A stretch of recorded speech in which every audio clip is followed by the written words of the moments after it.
You may have heard of Alexander the Great's famous diving bell, but he was far from the first earthling to explore the depths with trapped air. Putzing around the ocean in a paper-thin shell, the Argonaut has a sophisticatedly simple way of staying buoyant. But nothing gets this odd octopus down except gravity here in Life, Death, and Taxonomy.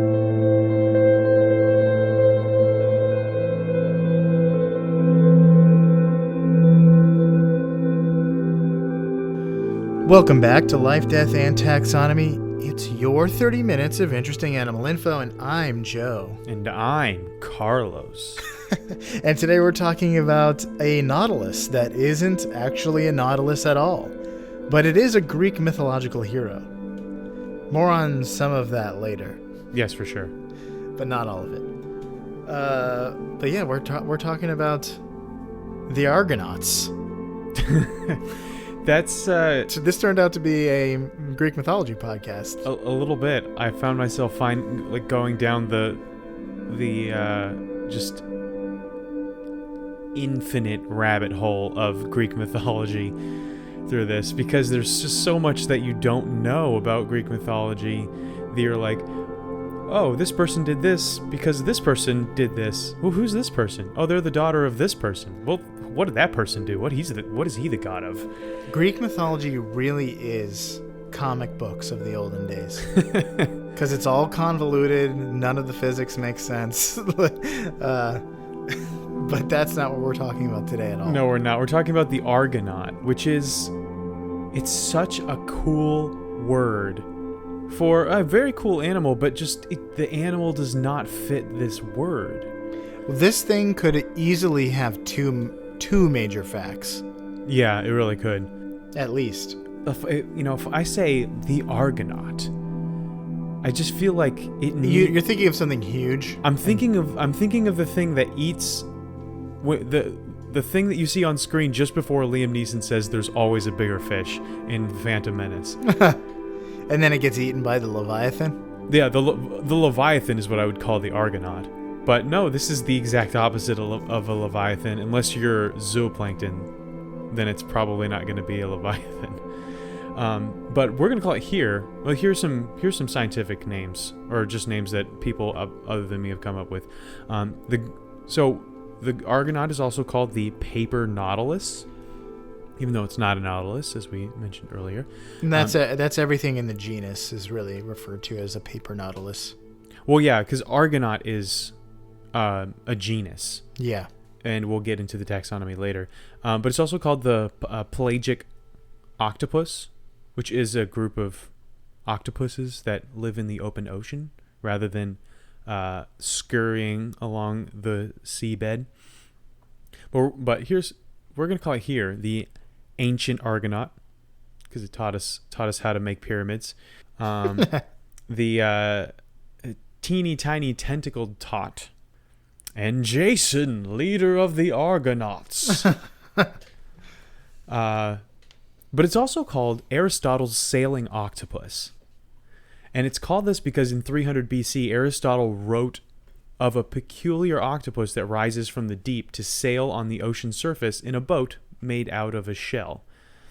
And it uses 2 arms as sails and 6 arms as oars, according to Aristotle. And he thinks it navigated the oceans of the world. But there are images of Argonauts on Minoan artifacts all the way back to 3000 BC. So, like, before Moses led the Israelites from Egypt, people were fascinated by these little shelled octopuses. Because of the shell shape, there seems to be like this little sail on it. So that's, I think, where ancient people thought it sailed the seas with wind currents. It's a little cute little octopus boat. But it apparently doesn't go to the surface to use air currents to move around. Not. And it has a much more sophisticated system of motion, which I will talk about later. Okay. And I said Jason, leader of the Argonauts, because, as we mentioned, this is based off of... it's called an Argonaut based off of a Greek hero named Jason. It's not very... doesn't sound very Greek. Doesn't sound very Greek hero-ish. It's not Jasinophus or something like that. Just Jason. But he was a Greek hero that went off to go find the Golden Fleece. And to find it, and on his journey, he sailed on a ship called the Argo. And so he and his fellow sailors were called Argonauts, which literally means Argo sailor. But I didn't read the rest of that. It was a really long story with a lot of convoluted gods and demigods and goddesses and people involved that I was never going to remember anyway. Just know that he tried to find the Golden Fleece and may have succeeded. I'm not sure. Go look it up. But I'm ready for some text on him if you got some. Probably guess the kingdom. You might be able to guess the kingdom, but it's kind of it throws you for a loop. Does it? No, it's in the kingdom of Animalia. You know it. You love it. You're in it. I knew it. It's in the phylum Mollusca. Ain't no spines in this party. It's in the class Cephalopoda. But that's squids and octopuses, and I really wish it was octopi. I feel like that's just more fun to say. It is. Cacti, more fun to say. Hippopotami. Yeah. It's in the order Octopoda. It's in the family Argonautidae. And it's in the genus Argonauta. And it's in the species Argo. It is the species Argo. Argonauta argo. It's the greater Argonaut. It's sailors on the Argo. Argo. That's the name of this. Yep. Binomial name. They really quadrupled down on this one in the family, Yes. genus, and species. So it's called the greater Argonaut, but we're going to talk about how, because it's the biggest one, but we're going to talk about how big that is later on. I think greater is a little bit of it can be a bit misleading. But in the meantime, since we're in the business of naming things, it's time for my favorite part of the show, critter groups. The part of the show where I ask you, Joe, a question, and that question is the same every time. What is the name of the collective noun for this animal? Or what is the name of a term of venery for this animal? Or what is the name of just a group of this animal? It's all the same. Group, term of venery, collective noun.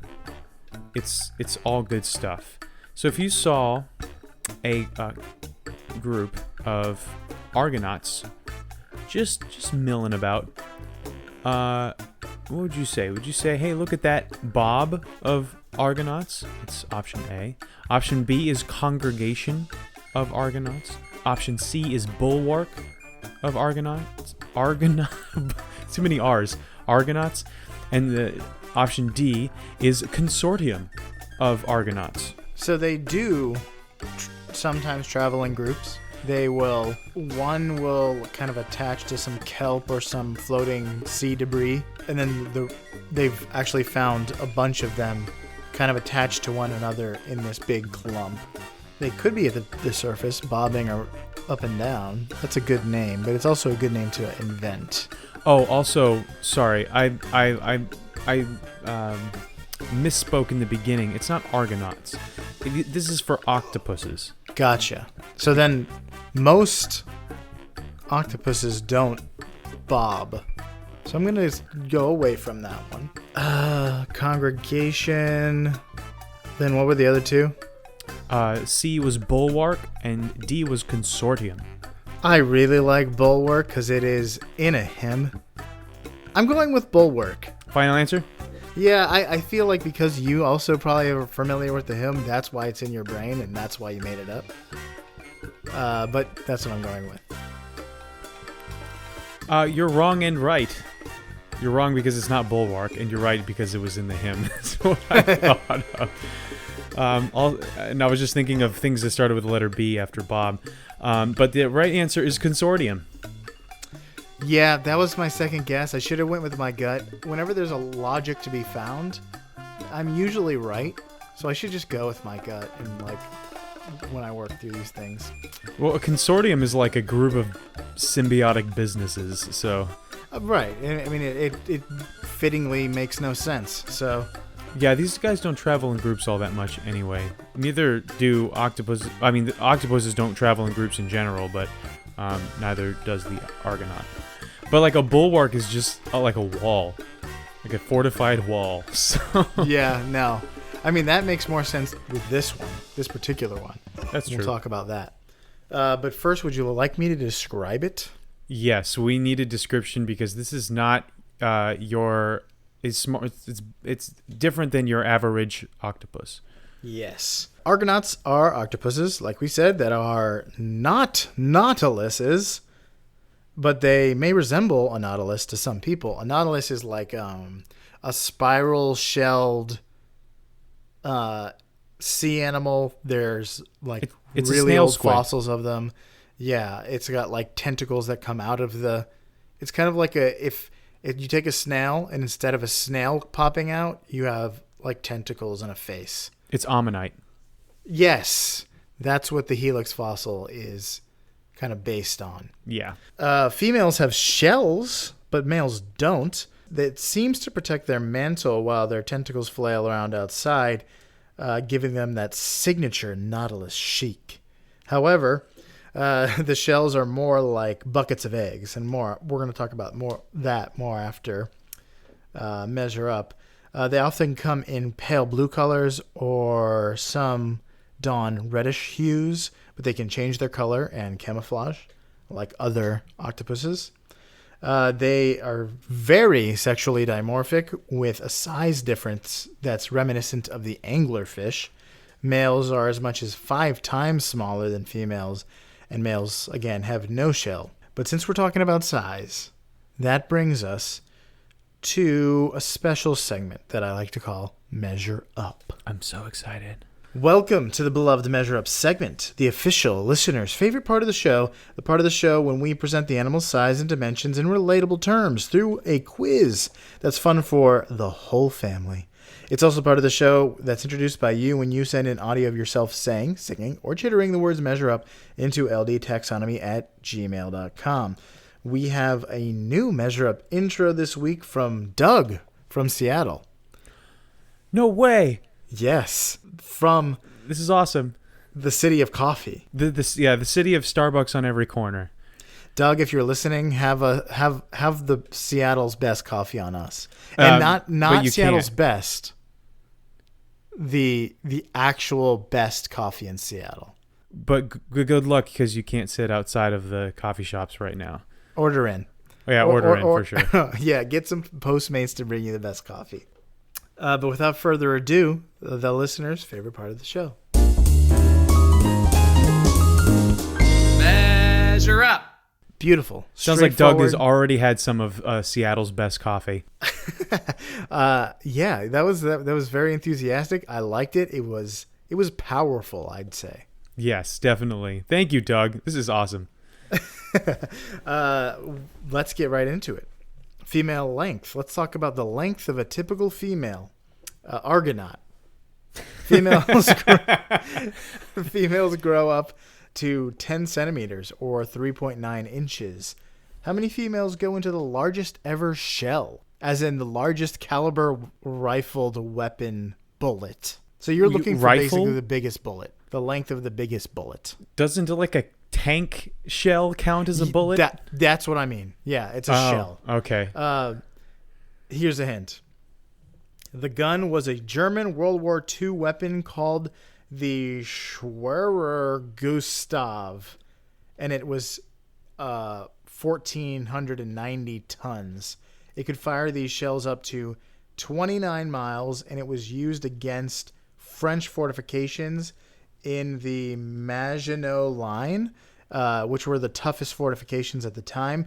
And it was a railway gun, which means it was this big gun on a train track, essentially. That's really good because sometimes those things are just like stuck in the ground and it's like, well, I hope we don't have to fire at anything 30 miles away because otherwise this gun is useless. Yeah, but the fact that it is nearly 30 miles of range is helpful. Yeah. But I can't imagine they're hitting anything with accuracy at 30 miles. They do with spotters. I guess. And plus the Maginot Line was an actual an established line of fortifications Right. that had been there for decades. So they could just be like, we know that this little bunker is here. So all we have to do is just take our time with this. I don't think they can hit infantry very easily. I think it's one of those situations where they're shooting several times to try to get closer. Like when you're shooting mortars. Yeah. As you do, Anyway. So, yeah. I remember my history with the playing a lot of Call of Duty. There was usually a mission where you had to go blow some of these guns up because they were bad. They were bad German guns. Mm-hmm. So into the length of the shell, I know your average current pistol is 9 millimeters, so I can rule that out. And this is 10 centimeters, which is 100 millimeters. I feel like a railway gun probably shoot a shell that was a yard long, or a meter. We'll call it a meter for the sake of this. And it's 10 centimeters for a female. So then we'll just say 10. Yes. That sounds wrong, but I'm going to go with it. 10. 10? Yes. Female Argonauts. Final answer. Yeah, I'm going to say that this shell is 1 meter long. Yes. The correct answer is 36 female Argonauts. Whoa, this is what? 11 feet 10 inches. Oh my goodness, it's bigger than my room. 3.6 meters. How do you get that in? How do you load that up? A big, strong man. Yeah, you do need big, like that guy who punches Indiana Jones near the plane in the Raiders of the Lost Ark. Only that guy can pick up the ammunition. Yeah, it was really heavy. I didn't write down how heavy it was, but it would have to be moved with another separate train, a pulley system. But just I'm not sure how they load them into the gun. With great power, but not a lot of responsibility. Okay, let's move on to male length. So they're smaller. Males are around 2 centimeters. How many males go into the largest ever shell? As in the largest seashells that come from giant clams. Oh, giant clams can get really big. Not as Here's big a hint. as, I don't think it's 11 feet, though. Here's a hint. These clams weigh 200 kilograms or 440 pounds, and they can live for over 100 years. But what kind of life is that? They're sessile or sessile, which means they don't move. Once they're in their adult stage, they just kind of pick a spot and stay there forever. It helps to not have a brain. You can enjoy things a lot more when you don't have a brain. Or you can be fine with and content with not enjoying things. That's true. And not being content with things and not knowing things at all. Yeah, you can be content with not understanding contentment. All right, I'm going to say this is about 5 feet. Or sorry, 5 feet. Which I don't know how many. You said 2 centimeters. All right. That is 0.78 inches. So about 3/4 of an inch, which means eight of these guys go into a foot, and I said 5 feet. So I'm gonna have to go with 40 male Argonauts go into the, I guess, length, width, breadth of a giant clam. Okie doke. Final answer? Yes, because a 5 foot clam would be the size of a piano, and that'd be terrifying. And I think that's about as big as they get. So the correct answer is 60 male Argonauts. And the shells are 120 centimeters or 47 inches. Did I do something drastically wrong? That's what I'm thinking. Or did I? Yeah, I was way off on my math. Guessing and math are not my strong suits. But we did establish that the male is 2 centimeters and the female is 10. Yeah. So that's a huge difference. That means that's one that you can see pretty clearly, and one the size of a fist. Yeah, that's about 3 inches. Yeah, one's about the size of a fist, and then the other one's just super tiny, like a tack. Yeah, yeah. Speaking of tacks, are you ready for the fast fact? Yes. Facts. Males have what is called a hectocylus. Pectoctylus, fun word, which is a tentacle used for reproduction, which is pretty typical of octopuses. They have some tentacles. Spiders, too, have their reproductive organs at the ends of their two special arms. They detach from the male and attach to the female and deliver the male's seed for reproduction. The female forms an egg case that looks like, a nautilus shell. Unlike typical shells, though, the casing is made of calcite instead of aragonite.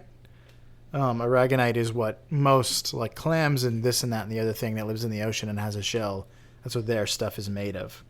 The shells are formed through secretions that come from the female's expanded dorsal tentacles. So it's expanded and kind of widened like the palm of a hand. So imagine cupping your hands and secreting clay in such a way that it makes a tiny little hut for yourself. And that's how the female Argonaut does things. Gross. So once the shell is formed, she fills the case with eggs and then gets inside with the male's tentacle and leaves her own tentacles kind of dangling out. Though it's not technically a shell, she can cover most of her body and head inside and leaves only her tentacles outside. So the shells, though, can be pretty brittle. If you find one, you could probably crush it in your hand. They're not called the paper nautilus for nothing. Right. But they're probably helpful against some things. Argonauts are venomous and inject venom into their prey with a bite. Did you know that? I did not. They can also use their radula, which is like a tongue thing, to bore into shells of like clams and stuff and then inject the venom. They typically eat small fish, crustaceans, and mollusks. But they get eaten by tuna, dolphins, and billfish. And what billfish are like all those fish with long rostrums, like sailfish and marlin and swordfish. Yeah. Which means Billy the Marlin's name makes so much more sense now. Who's Billy the Marlin? He's the mascot for the Miami Marlins. Oh, because he's a billfish. Yeah, so I was like, wait a minute. Why is his name Billy and not like Marty the Marlin? Which is like pretty par for the course for mascots. But that's smart. He's a billfish. Okay. That's all I got for Fast Facts. Well, I have a couple to add to the fast facts before we get to the major facts. So there's been, because we've known about this animal for over 5,000 years as humanity, so we've known about this animal for this long, but we haven't been able to observe it for very long. So it's been a subject of lots of mystery and conjecture and bad science. So they actually used to think that the Argonaut would kill and eat some other animal and take its shell rather than, like you said, produce its own. Like a hermit crab. Yeah, like a hermit crab. Except for they just find shells. Yeah, they just take discarded shells rather than kill the occupants. And they didn't even know about male Argonauts until the mid-19th century. They thought that what you just described as the female Argonaut was that was every member of the species. And that makes sense because you probably wouldn't immediately think that this tiny, tiny male was in the same species as the female. Kind of like the anglerfish. If you saw a male anglerfish, you'd be like, that is not an anglerfish. But you'd be wrong.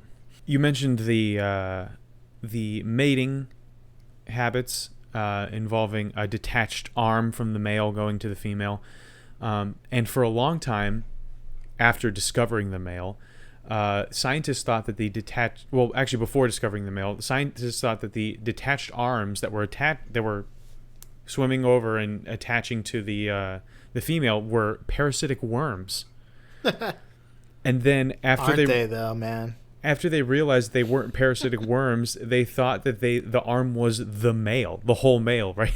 It was like that. It's like, oh, that must be the male, is this wriggly little arm. So there's been a lot of they've come a long way. It's been a roller coaster to get to this point. in our understanding of the Argonaut. But let's get to the major fact. Because these guys are not like your average octopus. Most octopuses are bottom dwellers that swim. They usually just like kind of crawl around the sea floor, and they only swim upward when they're threatened, which is different from squid, who spend all of their time in swimming around between the surface of the water and the ocean floor. But pelagic octopuses, that's what they do. They spend their whole time swimming around rather than crawling on the ocean floor. So this means that the Argonaut must live its entire life suspended between the seafloor and the surface of the water. And it can easily get trapped on the surface and unable to dive back down, which would lead to predation by seabirds or eventual beach strandings. And sometimes in Australia, they'll find thousands of these guys stranded on the beach. So how do they constantly remain suspended without any fins and constantly having to grip onto an exterior shell? Because I don't know if you mentioned this, but with clams and with like snails and crabs and a lot of other things that have shells, including the nautilus, they have permanent fixtures for their shells. They are attached to their shells. You can't separate them. But the Argonaut creates her shell, and then she can discard it if she wants, but that would be a lifetime of work thrown away. But the point is, she can leave it. It's not actually attached to her. Those two special tentacles that she uses to form it, I'm pretty sure those are the same ones that pretty much stay inside and hold on to the shell. Yeah, so she has to grip onto this exterior shell constantly. And unlike squid, she doesn't have any fins. Octopuses don't have fins. Squid have fins that allow them to steer and move about more easily in the open water. And after literally thousands of years of speculation about how the Argonaut stays afloat, we now know the answer. Buoyancy. If you look at a video of any small ocean creature, I was looking at a video of a small Argonaut earlier today that was just on the seafloor, and the currents and the movement of the water really bats them around. If you've ever been snorkeling, you know that the currents can sometimes move you around, or like even you as a full-grown human. So if you're little, it takes some doing. You think like, being in the ocean is just like flying. No, there's a lot of work that goes into just like maintaining. It's like flying in a hurricane. Yeah. Yeah. So these guys have to have a way of avoiding being swept up to the surface or drilled down to the sea floor. So the answer is that female Argonauts have air trapped in their shells, and they can regulate the amount of this air in order to maintain and achieve neutral buoyancy. Now, neutral buoyancy is that perfect. If you've ever gone scuba diving before, neutral buoyancy is super important. It's where your weight, or the weight of the swimmer, is equal. The force of gravity pulling you down towards the earth is equal to the force of buoyancy pulling you up. So you don't float up to the surface, and you also don't sink. That's neutral buoyancy. So as a human, your fat cells and the air in your lungs and all that stuff is pushing you up while gravity is pushing you down. But a normal human has more buoyancy than gravity pushing them down. So you need weights. I mean, unless you empty your lungs, and if you've ever been swimming in a pool and you fill your lungs with air, you're going to float to the surface. But if you release all the air from your lungs, you lose the buoyancy, and then suddenly your weight brings you down to the bottom of the pool. So it's really, really bad to run out of oxygen in your lungs. Correct. But the Argonaut, being an octopus, does not have to worry about having oxygen in her lungs. But she does have to have some sort of gas in like available that would allow her to float upward if she needed to float upward. Once neutral buoyancy is obtained, like most other cephalopods, the Argonaut can move horizontally by pushing jets of water through its body. So the squid, Like octopus, others, that's how the cuttlefish, they move around quickly by just constricting like kind of their body like a tube and moving water quickly through there. So the question is, where does it get the air and how does it regulate it?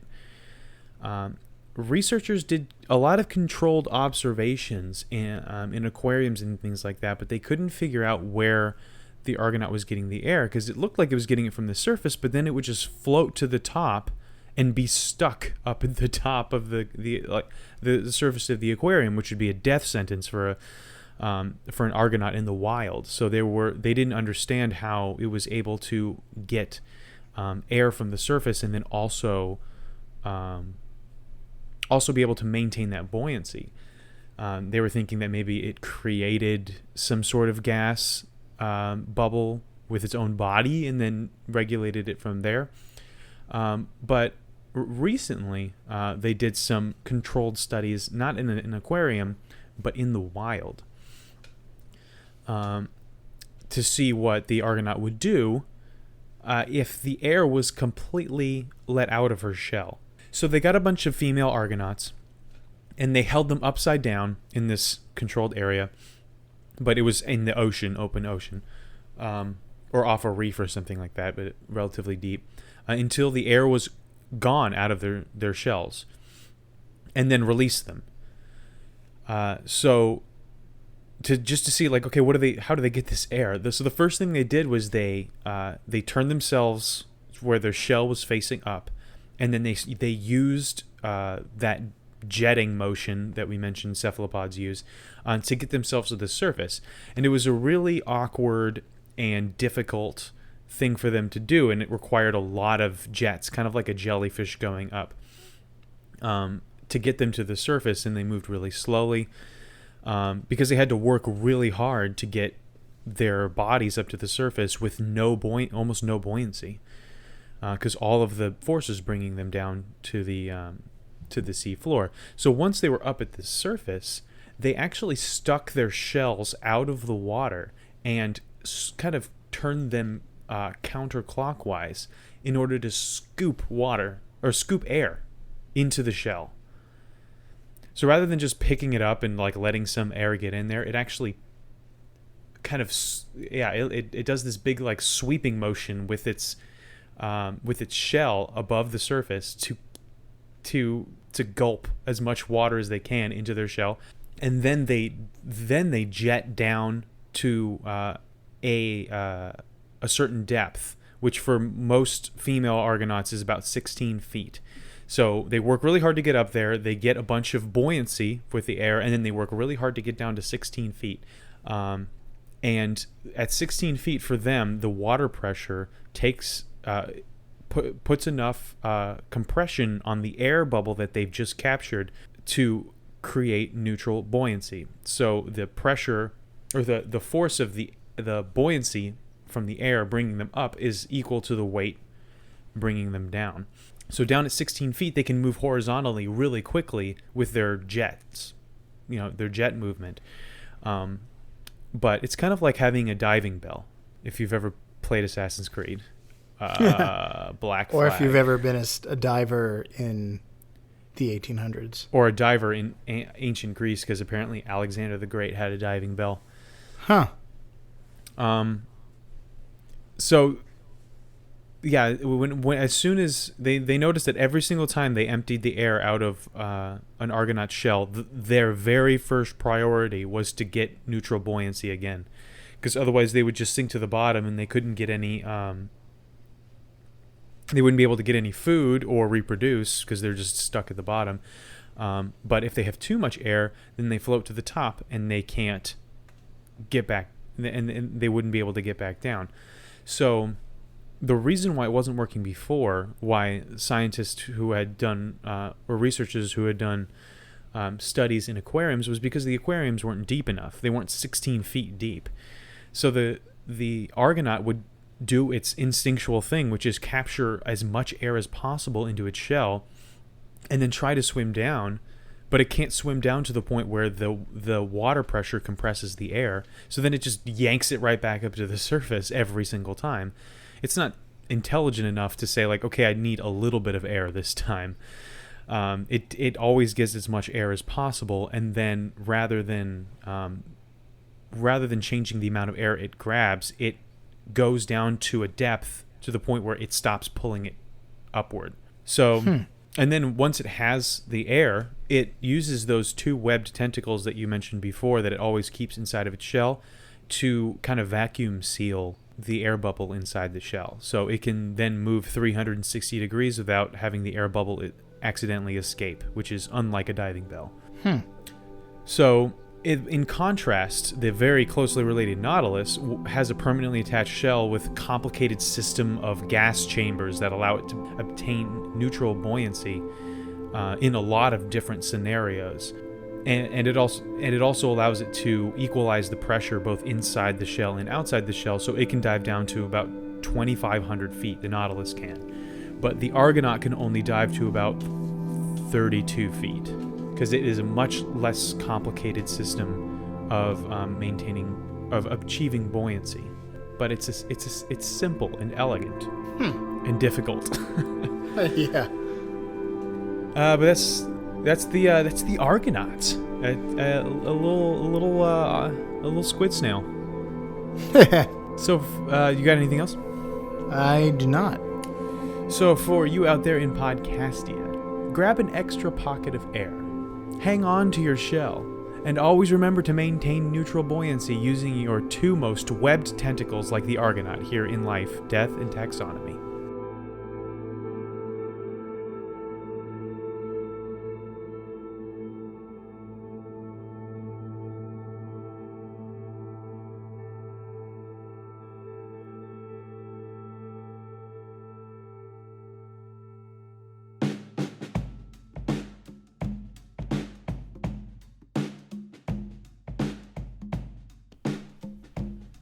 Hey everyone, Carlos here. The Argonaut may use trapped surface air to stay buoyant, but you know what keeps us afloat? Reviews! People may see our show on a list, but how will they know that it's full of truly interesting animal info unless you tell them? They're definitely not going to believe us, so we need your help. Just log on to your favorite podcasting app, search Life, Death, and Taxonomy, then scroll until you see the option to leave a review. Tell us what you think, how much you love the show, or what you think we could do to improve. Thanks for listening, and we'll see you next week.